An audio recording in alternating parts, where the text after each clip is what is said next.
Hello guys, how are you all doing? Today, as requested by many, I'm going to be going into PPC.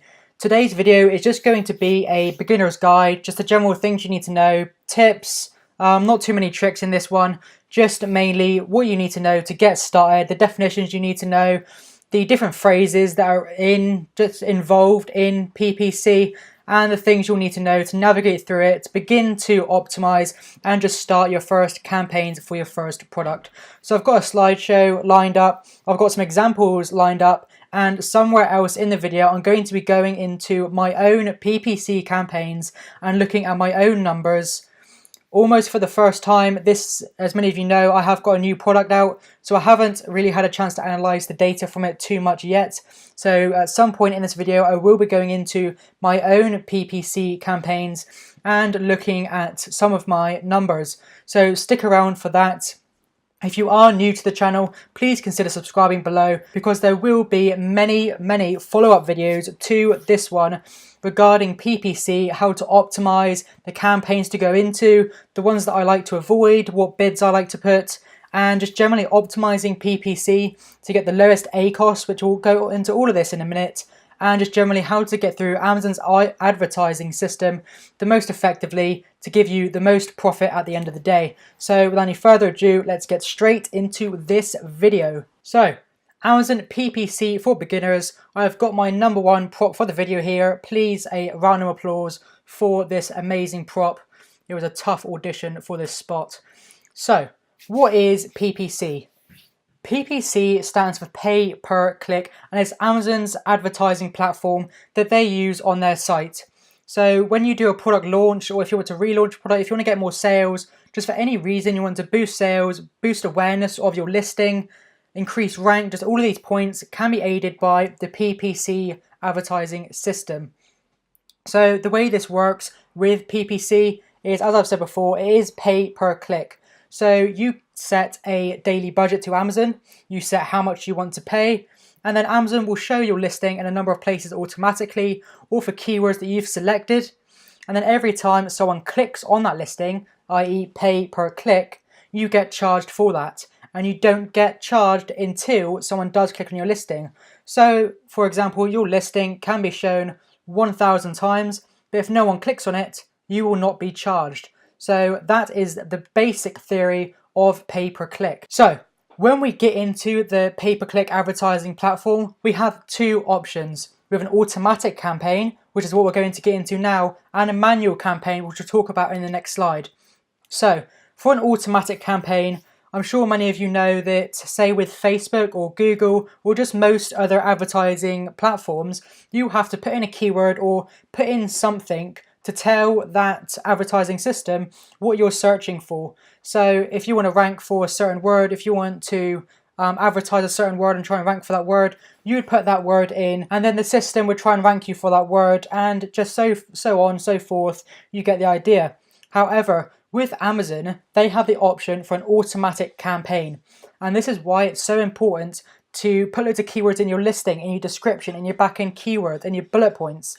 Because what this automatic campaign does is it takes your listing, it goes through it, it scans it all, and it picks out the keywords that it thinks are relevant to your listing.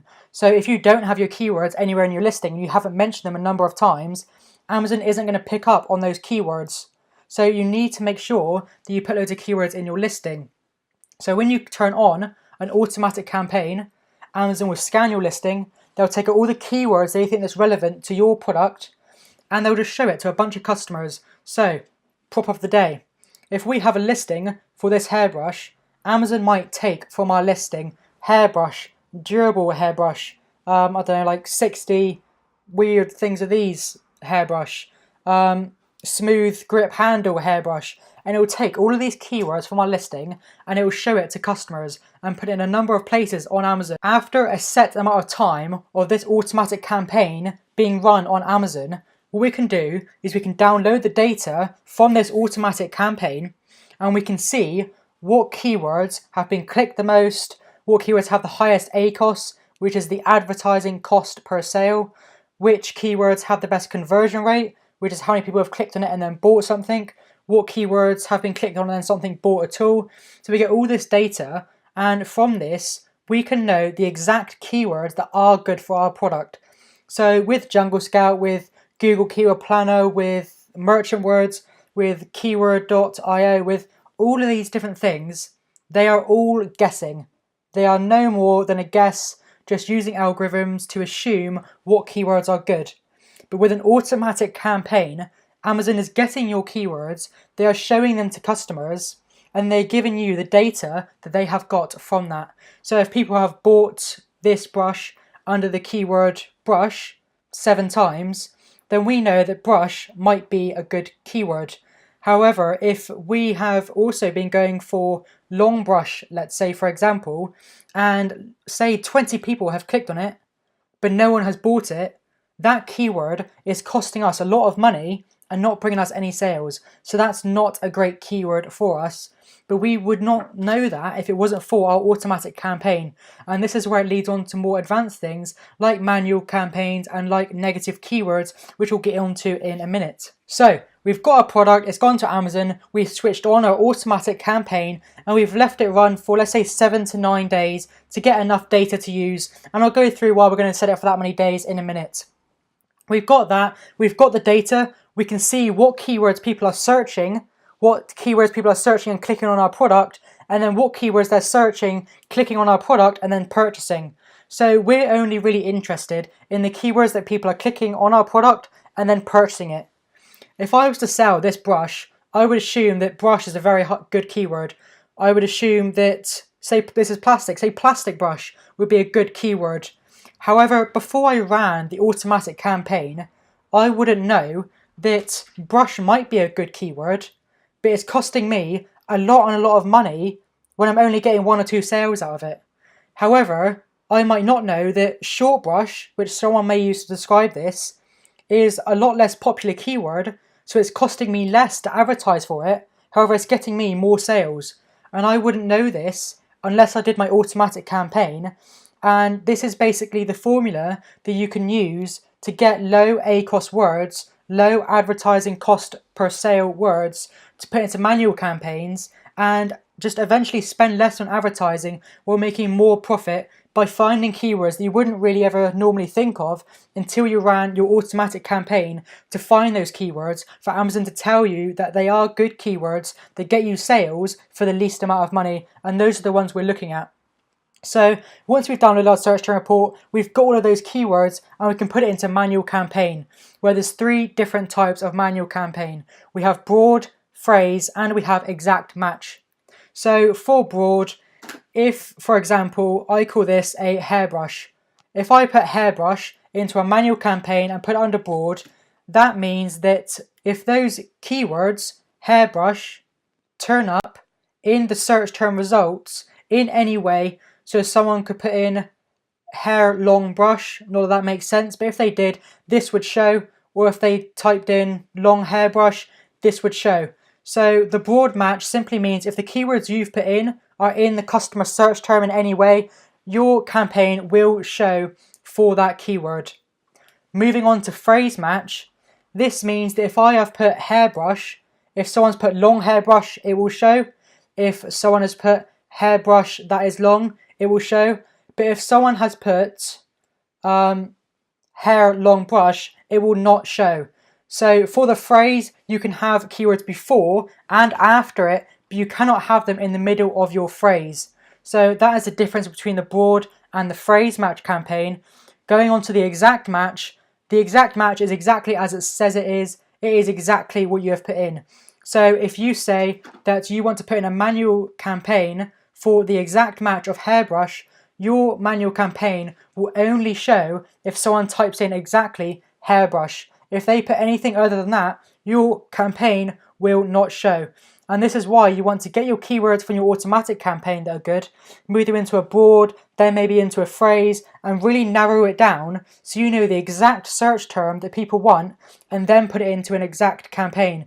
Because if you put a keyword into an exact campaign that people aren't really searching and purchasing your product, it's just going to waste loads of your money, because there's no other variation of that your campaign will show for, apart from the one that is showing that may not be actually making you money because you didn't do the appropriate steps before you put it in to the exact campaign. So we've been through automatic campaigns, we've gone through manual campaigns. Let's just go through some general information that tends to be pretty important when you're trying to create a PPC campaign. So here are a few things you'll be asked for, and then the negative keywords is a bonus for something you'll need to do down the line. So a daily budget. When you go to create a PPC campaign, whether it's manual or automatic even, you'll get asked for a daily budget, and this is just how much you're willing to spend per day on your campaign. Bear in mind, when you set this, Amazon is not necessarily going to spend your entire daily budget. So if you put £10,000, Amazon isn't going to spend that per day. It's just not going to happen.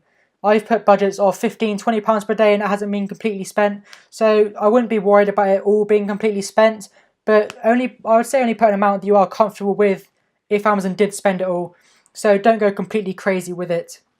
The default bid, on the other hand, is, say for the keyword hairbrush, the default bid is the maximum I'm willing to pay for someone to click on my listing under that keyword. So when you first start for an automatic campaign, I'd recommend putting quite a high default bid, because for the automatic campaign, our plan isn't to make money. Our plan for the automatic campaign is to get as much data as possible. But if we've put a default bid of, say, 40p for the word hairbrush, and everyone else is bidding 50, 60p, then a very good keyword that might be really good for us, we're not going to be shown for because we haven't put a high enough default bid, so we're not going to get all the information.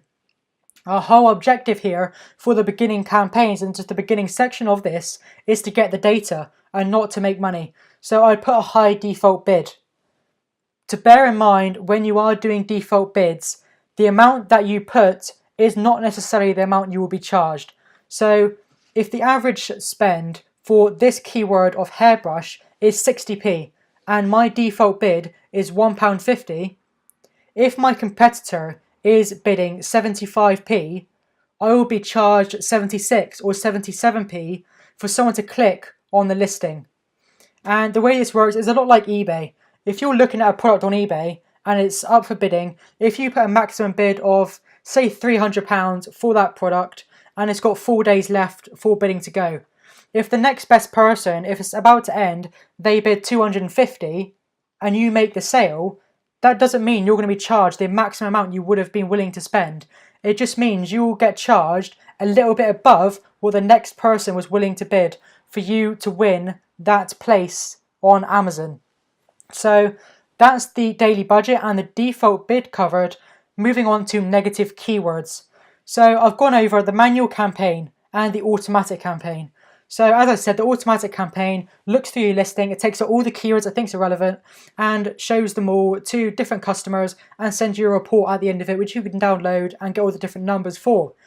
However, if we've got an automatic campaign and we can see the word hairbrush is being shown, and we've spent £15 over 9 days for this listing to be shown, and loads of people have clicked on it, and that's why we've been charged £15, but we've got no sales from that, then we've spent £15 for nothing, and that keyword is just wasting our daily budget, wasting just our money in general on something that's not getting us any sales. So what we can do is we can go onto our ad campaign, we can click on it, and we can go to negative keywords, and we can put hairbrush in negative keywords so that our listing, or our campaign even, won't show anymore when people type in that keyword. So we're no longer going to be charged for it, it's no longer going to waste our money, and this is how we start to filter down and optimize our automatic campaign, by removing keywords that aren't good and keeping keywords that are still generating sales, and any new keywords that are coming in to get us more sales with the money we're no longer wasting on the bad keywords. So right now we are in my own Seller Central and looking at just my automatic campaign.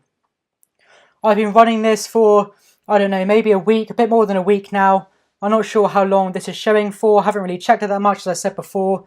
But as you can see, my advertising cost of sale overall is 28%.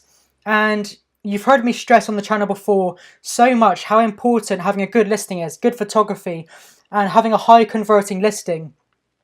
I said earlier in this video that for your automatic campaign, the goal is not to make money, not to profit, or anything like that. You can see from my default bid in the bottom, My default bid's £1. My daily budget is £15, but it hasn't been spent every single day. As I said, it's not always fully spent, so don't be too worried about that. But my ACOS is still 28% when my margin is up around 40%, so I'm making around 12 to 13% some days. Probably it will start to go down even more now on each sale. My automatic campaign is profitable for me, and quite profitable at that. I haven't put any negative keywords into this campaign. I have not touched it. I've pressed go and I've left it since then. You can see from the chart here that the 22nd, the 25th and the 27th, I still haven't even got sales data for those days, which will bring my ACOS down even more. So this is often why you want to leave your campaign run for 9 days or 10 days, because the data in the campaign can take up to 2 days and often does take quite a while to actually upload. So if you've changed something in a campaign and you left it for 1 day and nothing's happened, or if you've spent £15 and got no sales, just wait for a couple days, because you probably do have sales. It's just that it does take 1 to 2 days, and you see a lot of things say it could take up to 24 hours, but this does actually take quite a while to update in your Seller Central, so don't update it and change it too much. But this is the power of having a good listing, a high converting listing, is having this ACOS or an automatic campaign. I expect when I go back into this in a minute and actually put negative keywords and optimize it a bit, because I know looking at a search term report in this, there's one keyword I've spent £16 on and not got one sale. So by removing that one keyword, my ACOS, my automatic campaign, is going to be extremely profitable already, just from having a very high converting listing, and a listing that I've spent quite a lot of money on getting it to this point.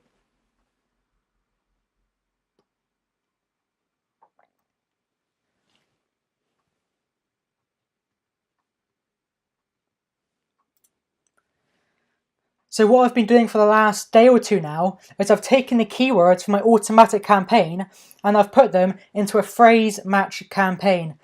You can see for this campaign my advertising cost per sale is already 9%, and I haven't put any negative keywords, I haven't optimized this. It's only been running for a few days, and the sales data for today hasn't even updated yet, where I know I've already got sales for this.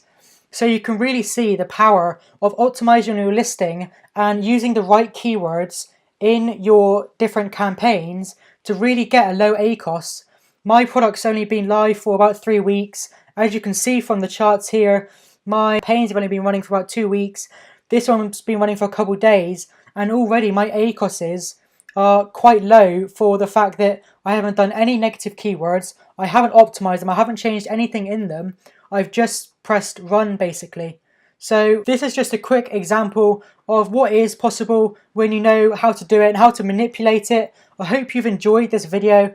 Please consider subscribing below, because in the future videos I'll be going into how to optimize these and how to make them even better than this, where I hope to get my ACOS down to around 4% or lower. So stick around for that. Give the video a thumbs up and comment below what you think. The next videos should be very quick, very rapid fire, how to optimize these campaigns. So I'll see you in those videos.